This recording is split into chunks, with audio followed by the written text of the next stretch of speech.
السلام عليكم. ومين فينا ما يعرف لبوبو الدمية الكيوت اللي هي مو كيوت فالمرة. صارت هاي الدمية مشهورة وتحدثنا كيف انشهرت في هذا الفيديو. صارت الناس تقول انه لبوبو مستوحاة من شيطان اسمه أزوزو، وانها تجيب الحظ السيء، والأسوأ انهم يقولون انها مسكونة. اليوم بنشوف بعض الفيديوهات اللي تقول هيك بنت ونساوي ردة فعل بنت وهي ليتس جو. أعوذ بالله من الشيطان الرجيم.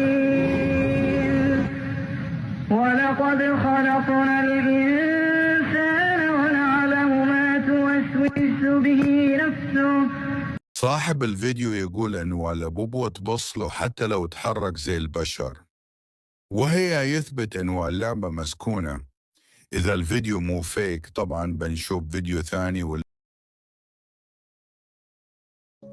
في تقول بعد ما اشترت لابوبو لبنتها صار البيت فيه طاقة سلبية، وعلى طول يحسون إنه عندهم اكتئاب وإنهم ما ارتاحوا حتى رموها. وفي أكثر من عائلة قالوا نفس الشيء.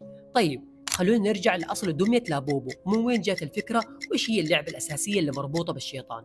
في الأساس كان في دمية اسمها بازوزو، وكانت مشهورة زمان بأنها تجيب الكوارث، وأن صفاتها متعلقة بالشيطان والفساد، وكانوا يستخدموها في الشر بشكل جدا كبير. وهنا الشركة اللي سوت لابوبو نفت الشيء هذا وقالوا ما في أي تشابه بين الدميتين، ولكن الشركة أصلا منزلة دمية لابوبو تحت سلسلة اسمها مونسترز وتعني الوحوش، وكذا الشركة بنفسها اعترفت أنهم وحوش ومو دمية شكلها كيوت.